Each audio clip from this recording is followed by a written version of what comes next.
Not long ago, an event occurred that many perceived as the dawn of a new era.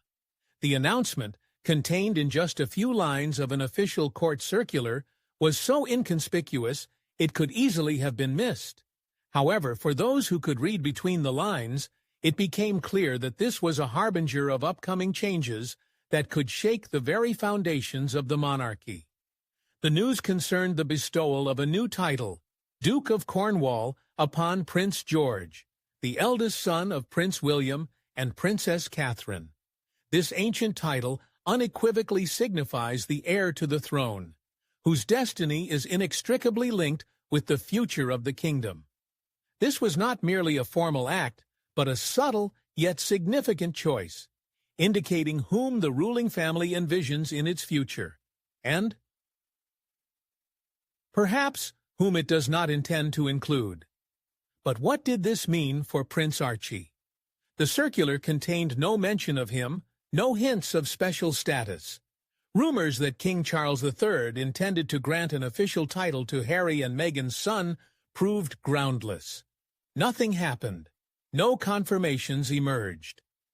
Upon learning of this silence, Meghan Markle, according to her circle in Montecito and the royal insiders, felt rejected.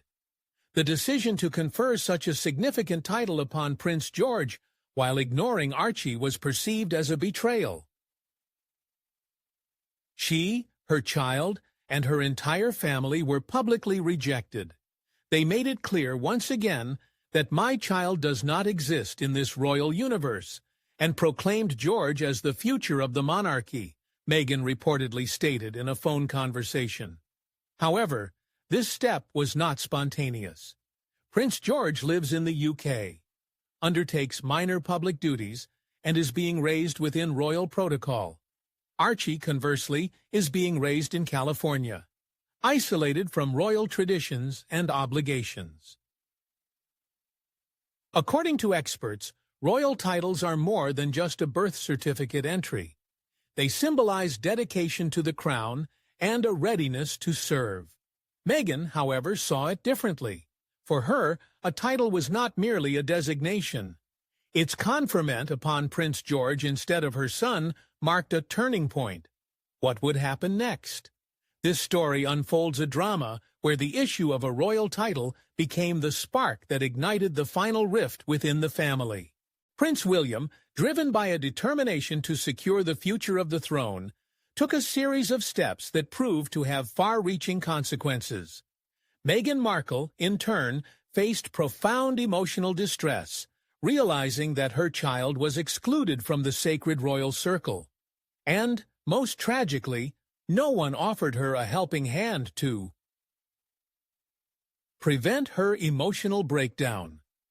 For many months, royal experts had closely monitored Prince George, who had turned 10. Their question was, would the young heir show an inclination for the public role history had destined for him?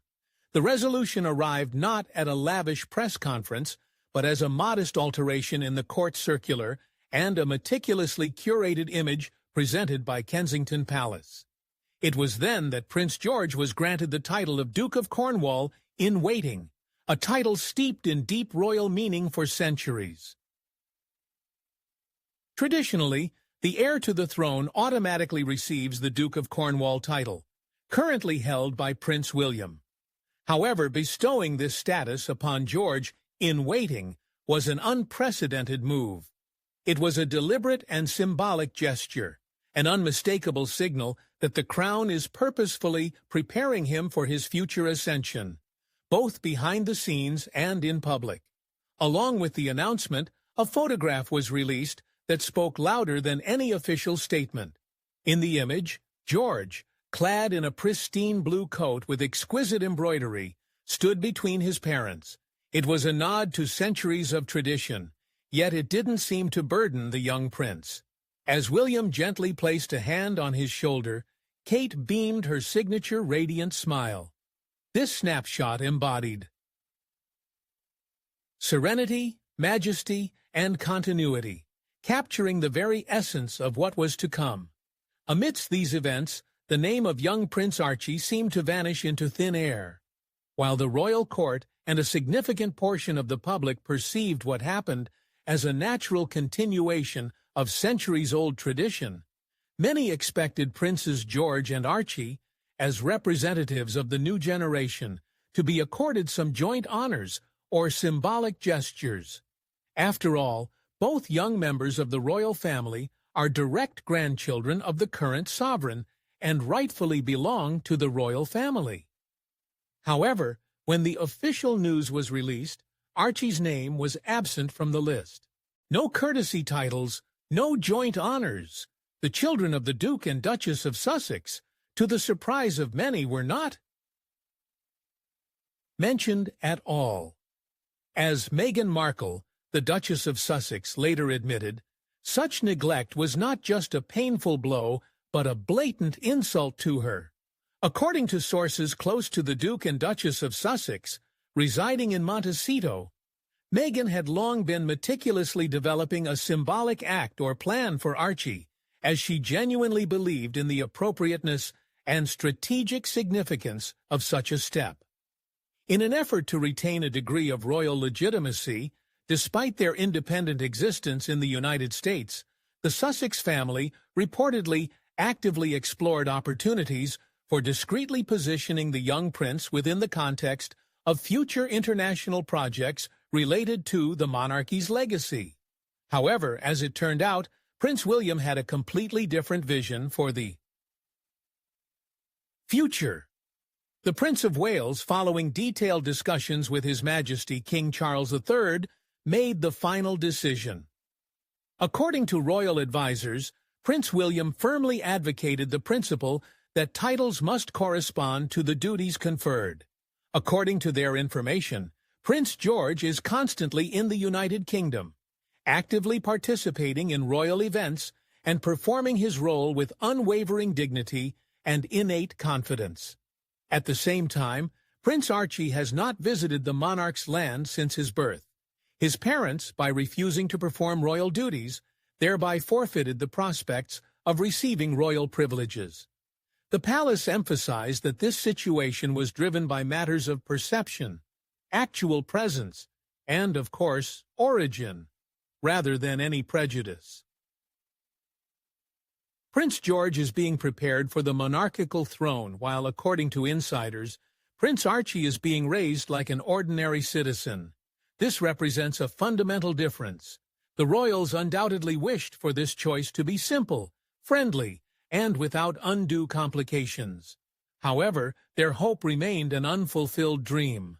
Upon returning to California, Duchess Meghan reportedly expressed surprise at the timing and phrasing of the announcement. She had thought the decision for a dual honor had been made months ago, if only for formality's sake. Nevertheless, the carefully constructed concept of Prince Archie's place in royal society crumbled the moment only Prince George's name was uttered. Worse still, media coverage largely focused on the future roles of Prince George, Princess Charlotte, and Prince Louis within the monarchy, completely disregarding Archie and Lilibet. Meghan was convinced that the bestowal of this title upon another young family member carried a far deeper meaning than mere formal appointment. The message addressed to her was formulated with astonishing, almost surgical precision, as if an invisible crown placed on a head carried a stern warning. Here is the true cornerstone upon which our future will be built, and it is not your authority, not your descendant, and certainly not yourself. At that very moment, Meghan grasped with absolute clarity the true significance of what was happening, something that was obvious to all present. Despite her son Archie being one of the claimants to the throne, the ruling dynasty unambiguously signaled that he was not destined to hold a prominent position in the hierarchy or bask in public adoration. All the symbolic light and attention were unreservedly focused on Prince George. Meghan, driven by maternal feelings, was determined to change this state of affairs and challenge the established order.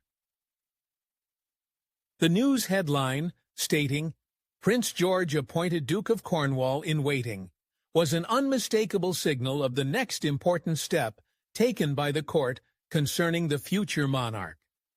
Upon seeing this news, Meghan Markle, according to witnesses, froze as if struck by lightning. She perceived this headline not as another formality or protocol announcement, but as a veritable declaration of war directed against her and her family. In the first few seconds after reading it, Meghan maintained an icy silence, which, however, lasted no more than half a minute. However, according to witnesses at the Montecito estate, this brief period of quiet was followed by a furious reaction. The sound of a broken vase echoed through the house, followed by the clatter of falling dishes. Meghan's voice, usually restrained, rose to unprecedented heights, filling the air with tension. It was complete chaos, a state that one nearby staff member described as nothing short of absolute anarchy. A distraught Meghan rushed to her study, where she frantically scrolled through her iPad, searching for any mention of Archie in British news feeds, social media posts, or official royal family statements, but her search proved futile. "It's over. George will be the future Duke. They've made him the star," she uttered, voicing her fears. There was no mention of Archie. Meghan was convinced it was a deliberate decision. In this, she saw something more than mere bias or an unfortunate oversight. She was convinced that this erasure was meticulously planned. The purpose of this action, in her view, was to make her children publicly insignificant in royal history, and thereby establish the Wales line, George, Charlotte, and Louis, as the only heirs who matter. What was most terrible about this situation? No one bothered to warn her. There was no polite notification, no letter, not even a phone call. All forms of communication were absent, even from Prince Harry. Within hours, Meghan contacted her legal team, adamantly arguing for her son's birthright. She questioned whether he would be denied a title by the royal family, and if they had violated earlier agreements. However, as it turned out, the law was unambiguous. While Archie had an undeniable right to the title of prince based on the letters patent issued by King George V, any other titles were solely within the monarch's prerogative. It was widely understood that William took full responsibility for the decisions he made. In her persistent and seemingly desperate attempts to establish personal contact with King Charles III, Meghan reportedly tried to reach the monarch. However, she was informed that His Majesty was currently unavailable for personal communication and would not respond to private inquiries. This was the official notification from the palace. There was no room for negotiation or compromise. At this critical moment, her previous sense of fear gave way to intense indignation. For about an hour, Meghan paced the courtyard in a rage, shouting into her phone and repeating the same phrase to her mother, Doria. As a reliable source claimed, the royal line is sweeping them away. The parts that don't fit, they want to exclude. However, for Meghan, it wasn't just about Archie's future. Something far greater was at stake. The true point of contention, the deeper issue, was the very concept of legacy. In her opinion, her son had been sidelined, and she was concerned about how George, the exemplary and obedient royal offspring, was being presented to the public as the undeniable and shining future of the monarchy. The palace, however, remained completely unperturbed and impassive. No official statements or clarifications followed. Kensington Palace stubbornly maintained its silence. For his part, William had likely anticipated such a reaction. However, as a high-ranking royal official later stated, these actions were not undertaken to appease Meghan at all. The true goal was different, to make an impression and assert authority. For the future, they believed, belongs not to those who seek to profit from their departure, but to those who tirelessly stand guard over the crown. Duchess Meghan, it seems, took the situation particularly hard, taking it to heart. Initially, Archie's claims to an appropriate title were not directly rejected. Rather, they were considered something insignificant or secondary. Representatives of the monarchy, it appears, had expected a restrained and tactful acceptance of the situation. However, instead of the anticipated agreement, they were met with a vehement expression of displeasure. Although, at the official level, the monarchical institution strictly adhered to established laws, ancient traditions, and rigid rules, the true value of royal existence, that which holds weight beyond palace walls, has always been unwavering loyalty. In light of these circumstances, achieving success for Archie Harrison Mountbatten-Windsor seemed extremely difficult, if not altogether impossible. To understand the true reasons why Prince George was elevated to a high position while Archie was deprived of a corresponding title, one must look beyond the headlines and grasp the unspoken but powerful norms that have governed the British throne for centuries.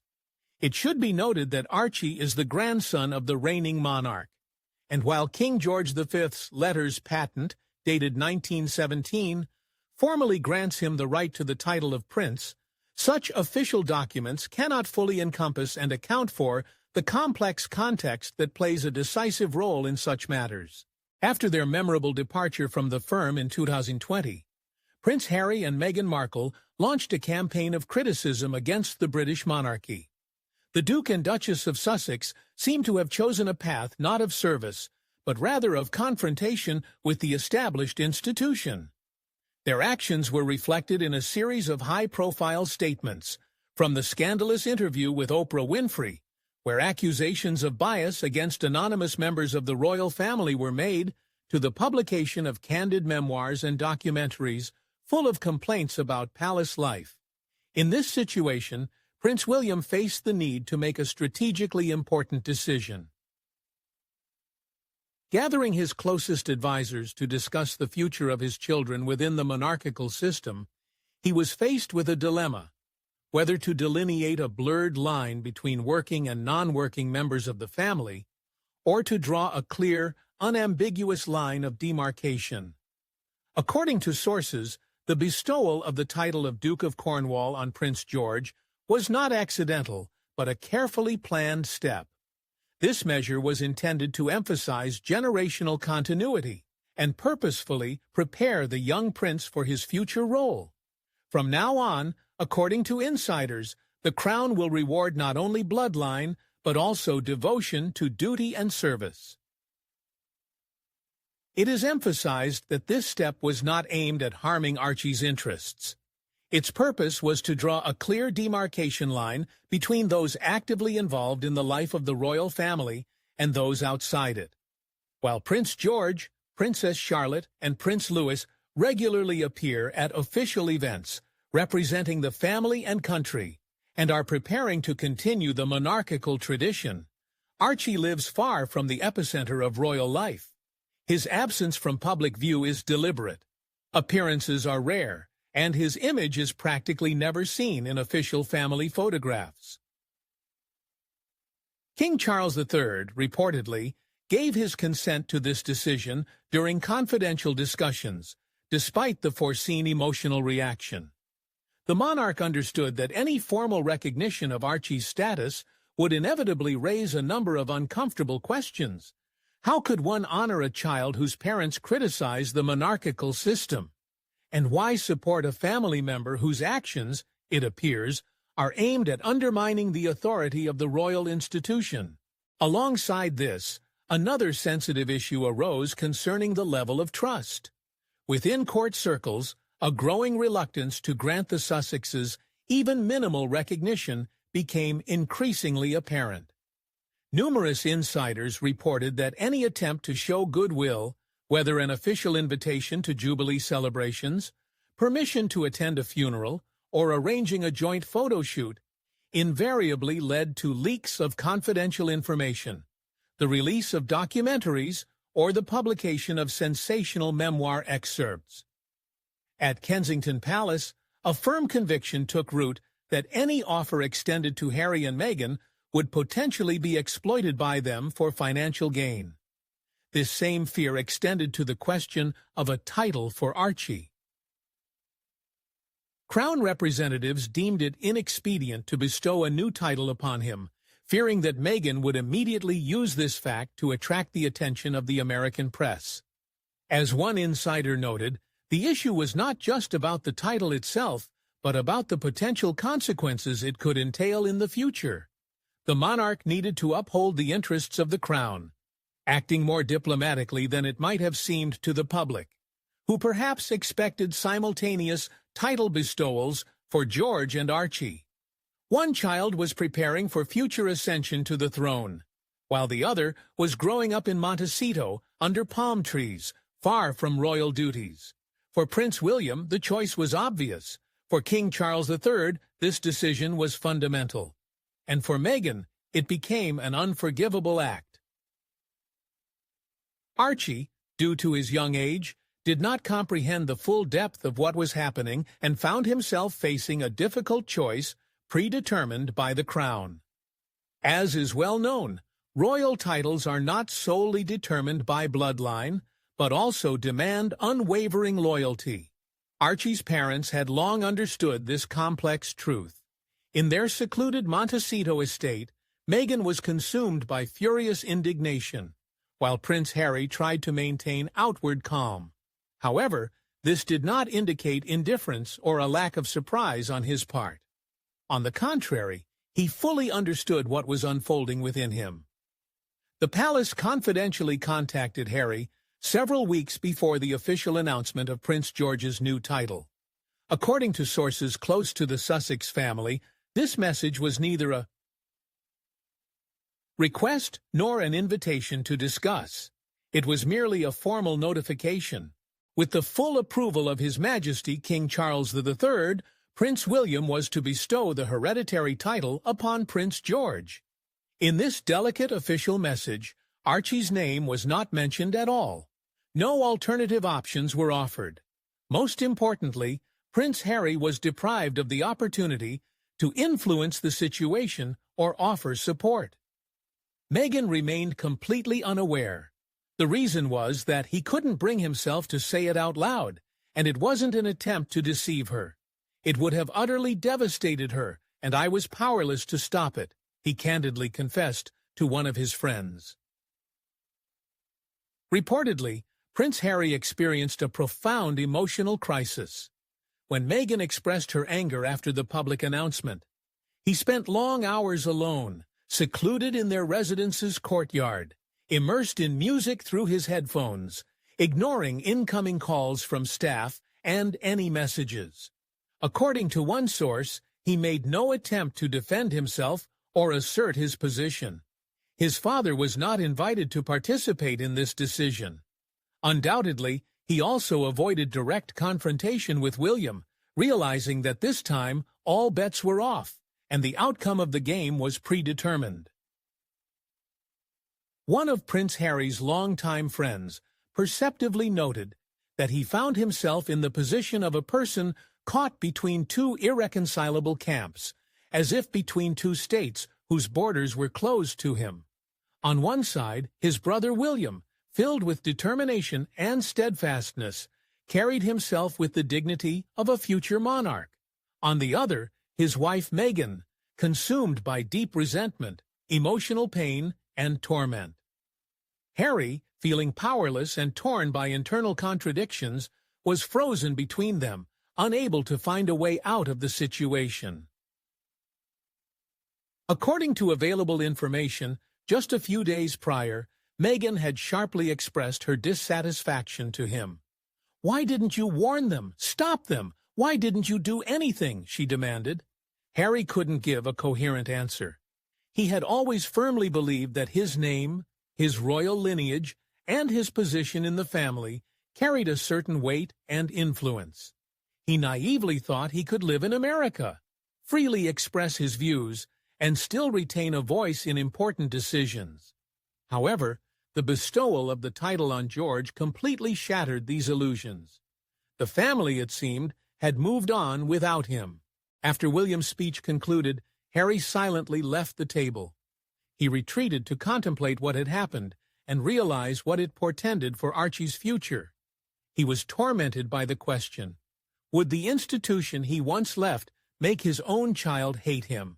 Or, even worse, feel anger towards the parent who abandoned him? Harry had always justified their departure as a necessity to ensure safety.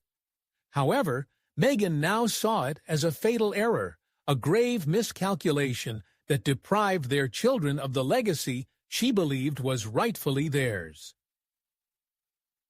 Moreover, the anxiety within the palace walls found confirmation in Prince Harry's eloquent silence.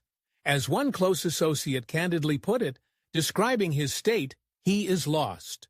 The insider added that the prince is emotionally exhausted, no longer poses a threat, and is perceived more as collateral than a triumph. What worries Harry most? According to the source, it is rejection. This feeling of alienation was likely exacerbated by the realization of his brother's impending ascension to the throne, not just as a symbol of continuity, but as the central figure embodying the stability and purposeful direction of the royal dynasty. At that moment, as Prince Harry found himself at the epicenter of events he could not control, a fleeting thought crossed his mind to call William, not to argue or beg for forgiveness, but merely to understand the true motives behind what was happening. However, since a deep understanding of the answer had already taken root in his heart, he abandoned the idea. Prince William, for his part, had firmly determined his future path. This was not merely a personal decision, but, in essence, a verdict delivered within the circle of monarchs. Prince Harry, in turn, had steadily charted his own course, shaping it through every interview, deal struck, and public revelation made. And now, the consequences of these diverging paths found their visible manifestation not in open conflict or bitter quarrel, but in the symbolic transfer of a title from one brother to another, and in the pervasive, eloquent silence that spoke louder than any words. While Prince Harry seemed to fade into silence, and Meghan Markle reappeared from her Montecito estate, the outside world had already formed a firm opinion on the matter. Public sentiment resonated with unprecedented clarity and distinctness. When Prince George was granted the title of Duke of Cornwall, social media erupted in heated discussions that lasted for hours. Hashtags such as Future King George, #Next in Line, and especially the expressive "He did it," instantly trended. The atmosphere was not just enthusiastic, it felt like a genuine triumph. The public perceived this title not as a slight to Archie, but as a deserved recognition for Prince George's dignified conduct within a family undergoing difficult times. People remembered how the young prince had gracefully followed his father, maintained composure during Queen Elizabeth II's mourning events, and waved to crowds at royal engagements. The burden of future duties fell on George's shoulders even in childhood. At the same time, Archie remained merely a shadow, an abstract concept rather than a public figure. And this was not his fault. The responsibility lay with his parents. "You abandoned your child, so why are you upset?" read one popular social media comment. "Prince George is present. It's not Prince Archie, it's reality." Another user added, "Don't waste time complaining that you weren't invited to the party." This viewpoint was reflected in analytical articles, opinions, and discussion programs. It was not about bias, but about a clear distinction. "George is being raised as a working royal," stated Piers Morgan, "and Archie is being raised as a prop." This statement became the culmination of the public narrative.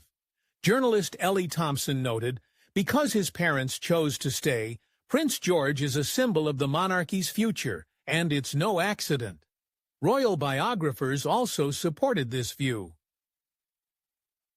According to Robert Jobson, Prince William's decision to draw a clear line between those actively involved in the monarchy's operations and those outside of it is a key element of the royal institution's survival strategy. Angela Levin, for her part, expressed concern that granting Archie a title similar to Prince George's could inadvertently encourage an exodus from the royal family. However, the most poignant moment was the public's reaction to Prince George's title conferral, which symbolized stability and the continuity of traditions, unmarred by scandals and controversies. People from all over the country brought flowers and messages to Kensington Palace. One card read, "To Prince George, the boy who earned the kingdom's respect without seeking ostentatious attention," reflecting the general sentiment. In response, Meghan Markle, from Montecito, attempted to leverage her public relations connections.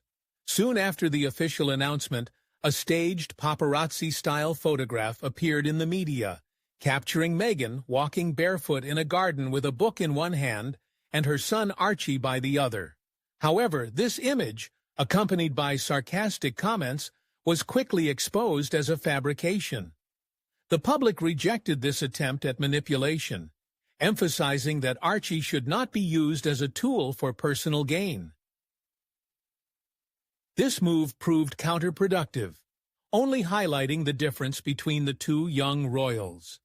Prince George did not merely receive a title.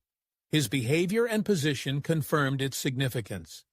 Archie, conversely, remained outside royal affairs, from which, in the opinion of many, his parents had opted out.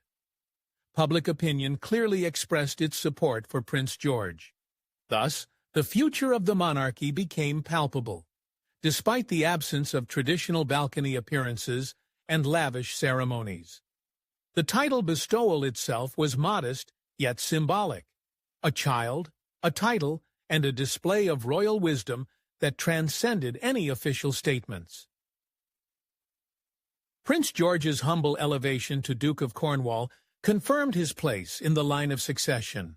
The monarchy unequivocally reminded the world whom it would entrust with the continuation of its legacy and solidified its position in the public consciousness. For Meghan, it seems the title itself was not the decisive factor. Her goal was recognition and the desire to prove that her children held the same value as Prince William's children, as well as to establish a separate branch that, in her opinion, the monarchy did not fully acknowledge. However, blinded by ambition and resentment, she failed to see the true meaning of what was happening. The monarchy rewards not only lineage, but also loyalty, service, and the fulfillment of duties. Prince George asserted his position not through grand statements, but through quiet and unassuming service. He achieved this not with cameras and manipulation, but through reserved grace and that unspoken strength that has been the foundation of the monarchy for centuries. He silently followed his great-grandmother's coffin, stood beside his father, and waved to crowds without uttering a word. His silent presence and impeccable conduct spoke for themselves. The fate of young Archie raises pertinent questions. He is undoubtedly an innocent party in this situation, and his reputation remains untarnished. Nevertheless, it cannot be ignored that the decisions made by his parents on his behalf have consequences. When Harry and Meghan chose to leave the royal court and relinquish royal duties, they left behind more than just palace walls. In fact, they renounced the sacred obligations and privileges inextricably linked with age-old titles, traditions, and the very essence of the monarchy. Prince William adopted a clear and uncompromising stance on the matter. His approach was firm and his statements candid, showing no hint of regret for the decisions made. The public reaction was noteworthy. Instead of the anticipated anger or outrage, people expressed palpable relief, as if a heavy burden had been lifted from their shoulders. Regarding the future generation of royals, there was no longer room for ambiguity or uncertainty. The rivalry between the two brothers, if it ever existed, was now resolved. The path to the throne was marked with utmost clarity. Only one ascending heir was visible on the horizon. There was only one monarchy, true to its traditions and unshakably steadfast. Prince George may never have sought the spotlight, But the crown, with its inherent power and necessity, placed that burden upon him. The future, shrouded in respectful silence, is only faintly illuminated by light piercing through centuries of history, heralding a new era for the ancient institution. What transpired behind the scenes in those crucial weeks following Prince George's announcement as Duke of Cornwall?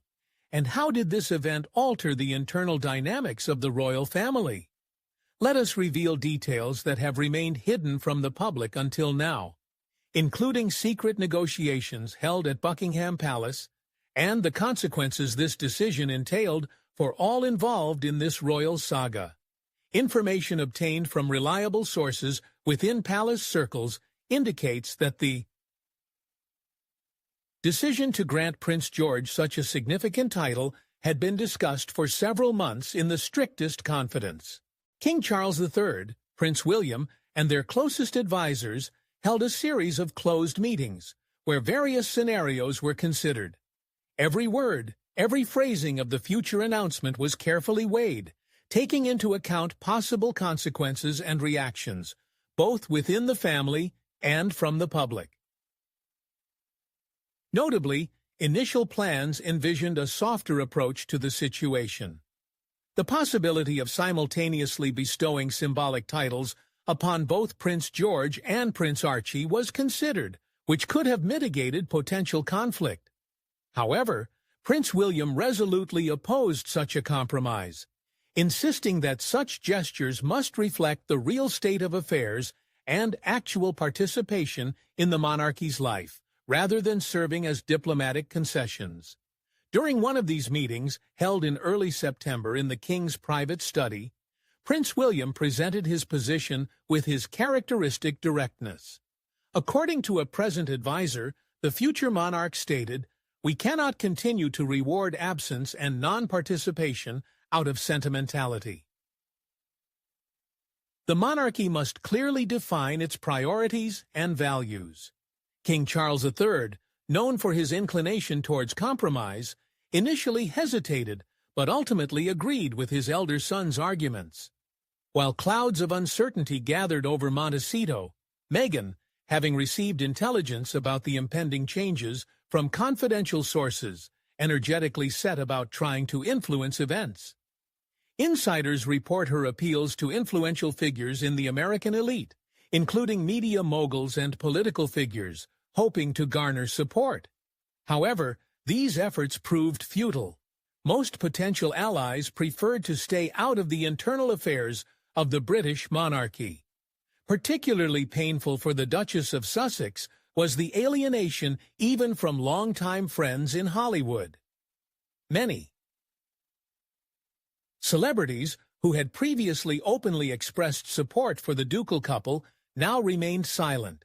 Sources in the entertainment industry explained this by stating that association with the ongoing royal family conflicts had come to be perceived as a negative factor for public image. Prince Harry, caught in the eye of the raging storm of contradictions, was experiencing a profound emotional crisis. According to friends, he was in a depressed state, spending long hours alone and avoiding communication even with close relatives. His attempts to establish contact with his father and brother were unsuccessful, only intensifying his feelings of isolation and helplessness. During this difficult period, an incident occurred that further inflamed the situation. Meghan attempted to organize an alternative ceremony in California, intended to symbolically confirm Archie's status as a full member of the royal family. This event was planned as a private family celebration with close friends and representatives of the American elite. However, information about the preparations leaked to the British press, causing a wave of indignation. Kensington Palace reacted to these plans with unprecedented severity. Through official channels, a categorical demand was issued to cancel any events that could be interpreted as an attempt to create a parallel royal tradition. The threat of legal action for the unauthorized use of royal symbols forced Meghan to abandon her intentions, which was a serious blow to her self-esteem. The psychological impact of these events on the children also caused serious concern. Prince George, despite his young age, began to demonstrate an understanding of the special responsibility placed upon him.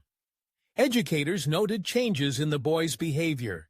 He became more serious and focused, as if intuitively sensing the weight of expectations.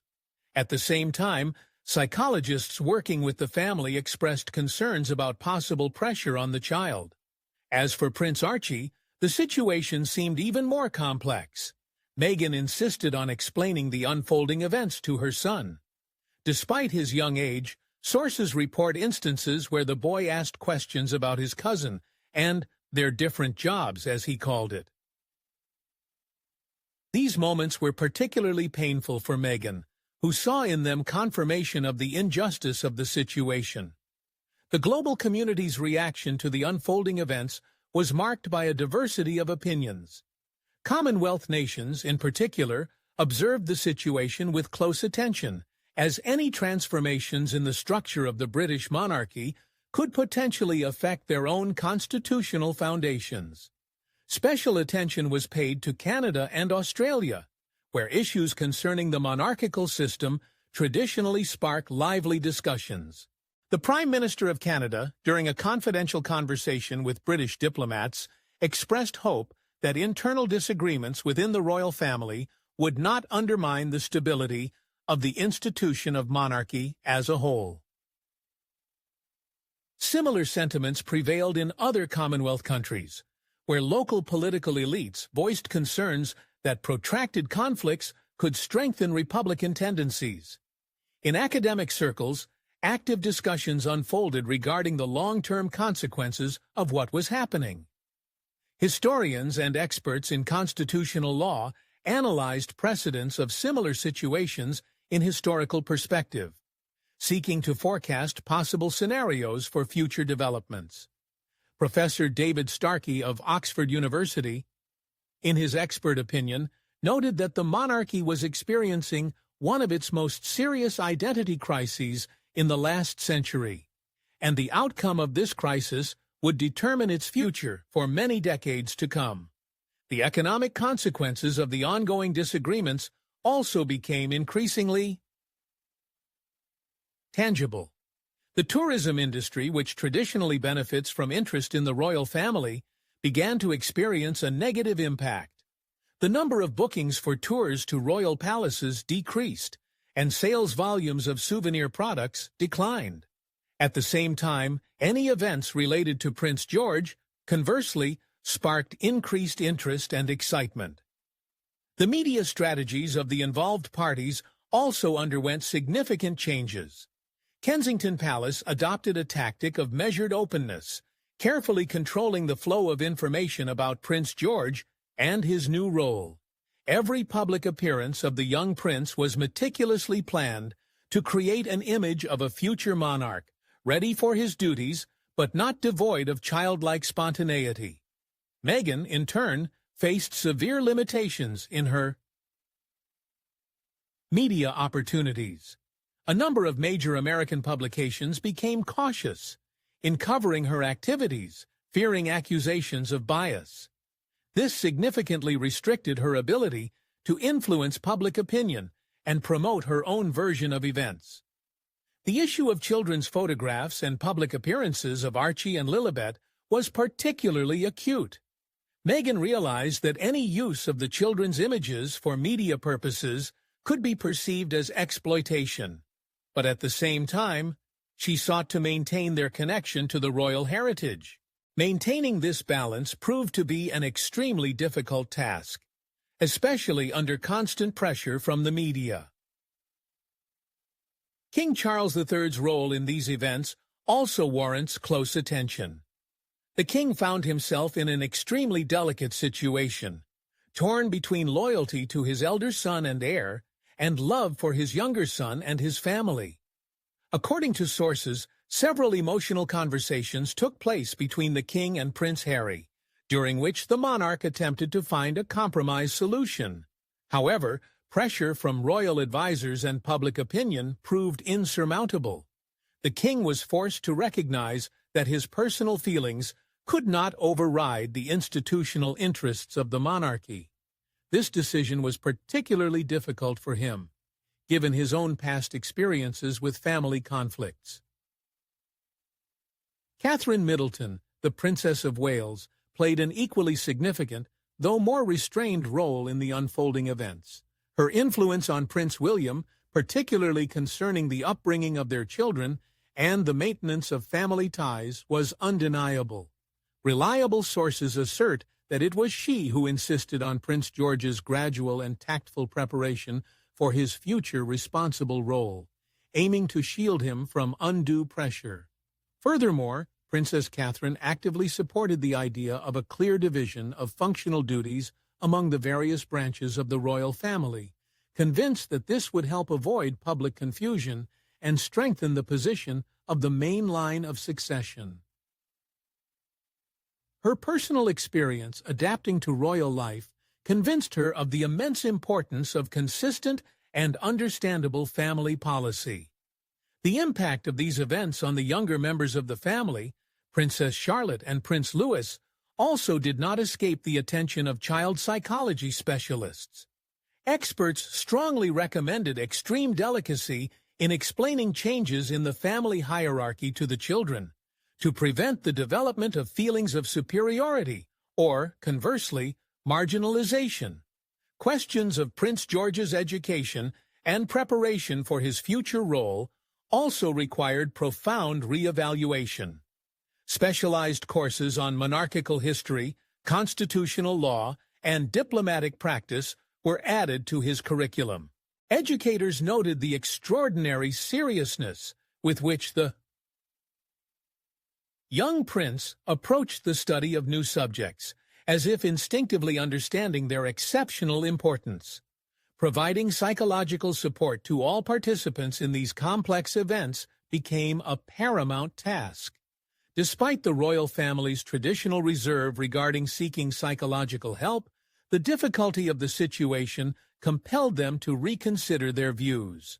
A specially formed team of experienced experts began working with various family members, assisting them in overcoming stress and adapting to the new reality. Particular attention was paid to Prince Harry, who showed clear signs of severe emotional distress. His alienation from the family, exacerbated by the realization of the consequences of these events for his own children, required qualified intervention. However, his reluctance to acknowledge the need for help significantly hindered the process. The UK's foreign policy relations also underwent certain changes due to the internal disagreements within the royal family. Diplomats noted increased interest from foreign partners in the stability of British institutions. This was particularly true for relations with the United States of America, where events in the royal family were covered with special attention, explained by Meghan Markle's American origin. The U.S. State Department closely monitored the situation, as any serious upheavals in the British monarchy could negatively affect the special relationship between the two countries. Through unofficial channels, assurances were conveyed that internal disagreements would not impact bilateral relations. The role of social media in covering and interpreting events proved unprecedentedly significant. Various online platforms became an arena for fierce disputes between proponents of different viewpoints, with discussions often becoming extremely aggressive. Social media algorithms contributed to the polarization of opinions, creating so-called echo chambers, where users received information confirming their preconceived beliefs. The phenomenon of royal trolls, meaning organized groups of users systematically promoting certain views, attracted close attention from social media researchers. Analysis showed that a significant portion of online discussions was manipulated by professional agencies acting in the interests of various parties to the conflict. The economic consequences of the unfolding events proved quite tangible for the immediate participants in the drama.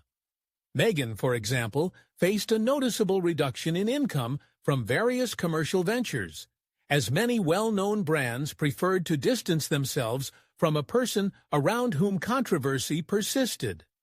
At the same time, any projects, however loosely connected with Prince George and his new position, conversely generated unprecedented commercial excitement. Charitable organizations, traditionally under the patronage of various members of the royal family, were also not immune to the unfolding contradictions. A number of them were forced to urgently revise their strategies and connections to avoid undesirable involvement in family disputes.